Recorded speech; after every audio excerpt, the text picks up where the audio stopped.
Hello friends, today recipe పచ్చి కొబ్బరితో కొబ్బరి చట్నీ చేస్తున్నాను. దానికి అర్ధ చిప్ప తీసుకొని ఇలా చిన్న ముక్కలుగా కట్ చేసుకున్నాను. ఇప్పుడు స్టవ్ ఆన్ చేసి పాన్ పెట్టుకొని ఒక స్పూను ఇలా ఆయిల్ వేసుకొని దాంట్లోకి మొదట పచ్చి కొబ్బరి ఇందులోకి వేసుకోవాలి. పచ్చి కొబ్బరి వేసి ఇలా కొద్దిసేపు ఒక 5 మినిట్స్ ఫ్రై చేసుకోవాలి. పచ్చి కొబ్బరి 5 మినిట్స్ ఫ్రై చేసుకోవాలి. తరువాత ఎండుమిరపకాయలు ఒక 10 ఇందులోకి బౌల్లోకి వేసుకోవాలి. 10 ఎండుమిరపకాయలు వేసుకోవాలి. అల్లం ముక్క కొద్దిగా, వెల్లుల్లి రెబ్బలు ఒక 6 ఇందులోకి వేసుకొని అన్నీ కలిపి ఒక 5 మినిట్స్ ఫ్రై చేసుకోవాలి.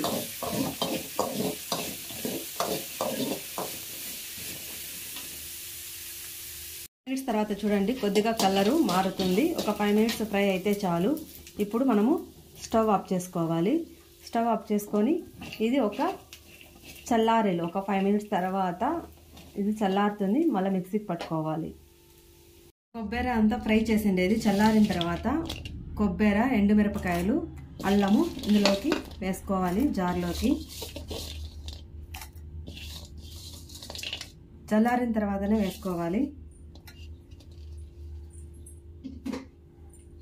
తర్వాత ముందుగా నానబెట్టుకున్నటువంటి చింతపండు కొద్దిగా కొంచెము చింతపండు వేసుకోవాలి.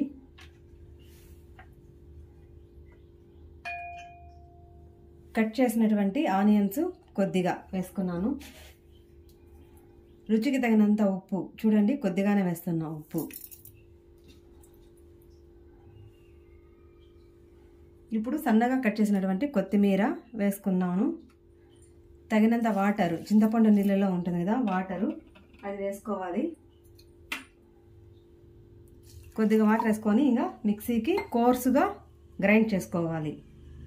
వేసుకొని పాన్ పెట్టుకొని 2 టేబుల్ స్పూన్లు ఆయిల్ వేసుకున్నా. ఆయిల్ హీట్ అవుతా ఉన్నట్లే సాసవలు కొద్దిగా వేసుకోవాలి. మంట సిమ్లోనే పెట్టుకోవాలి, లేకపోతే మాడిపోతాయి తిరగవాత వేసేటప్పుడు ఎప్పుడన్నా కూడా. కానీ ఉద్దిపప్పు కొద్దిగా, సాసవలు కొద్దిగా వేసుకున్నాను. ఇది కొబ్బరి చట్నీకి పోపు రెడీ చేస్తున్నా.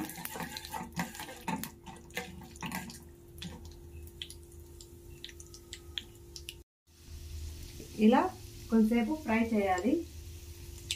సాసవలు అదే ఆవాలు చిటపటలాడుతూ ఉన్నాయి కదా, అప్పుడు మనము కొద్దిగా జీలకర్ర వేసుకోవాలి. జీలకర్ర వేసిన తర్వాత ఎండుమిరపకాయలు ఒక 2, పచ్చి కరివేపాకు ఇది వేసి స్టవ్ ఆఫ్ చేసుకోవాలి. పోపు రెడీ అయింది.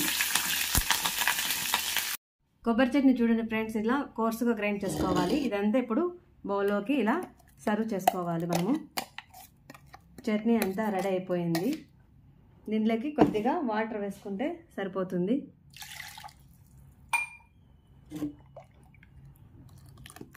చూడండి, తగినంత వాటర్ వేసుకోవాలా, మరీ ఎక్కువ వేసుకోకూడదు. ఇలా వేసుకొని కలుపుకుంటే కొబ్బరి చట్నీ రెడీ.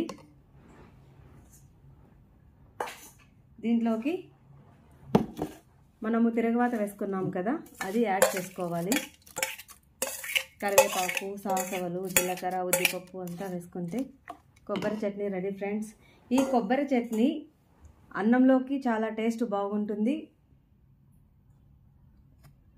కొబ్బరి చట్నీ అల్లము, కొత్తిమీర అన్నీ కలిపి చేశాను కదా, కొబ్బరి చట్నీ చాలా ఎమ్మీగా ఉంటుంది. కొబ్బరి చట్నీలోకి ఇలా వేడి పులంట్లు పోసుకొని ఈ పులంట్లను ఇలా కొబ్బరి చట్నీలో ఇలా అద్దుకొని తింటూ ఉంటుంది. నా సామిరంగా టేస్ట్ అదుర్స్ అంటే అదుర్సు, చాలా ఎమ్మీగా ఉంటుంది ఫ్రెండ్స్.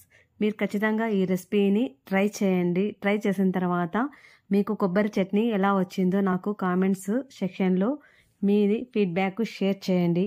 మీకు ఈ వీడియో నచ్చినట్లయితే లైక్ చేయండి. ఫ్రెండ్స్ అండ్ రిలేటివ్స్కి షేర్ చేయండి. మరెన్నో కొత్త రకమైన వంటల కోసము మన టేస్టీ ఫుడ్ రెసిపీస్ ఛానల్ని సబ్స్క్రైబ్ చేయడం మర్చిపోవద్దండి.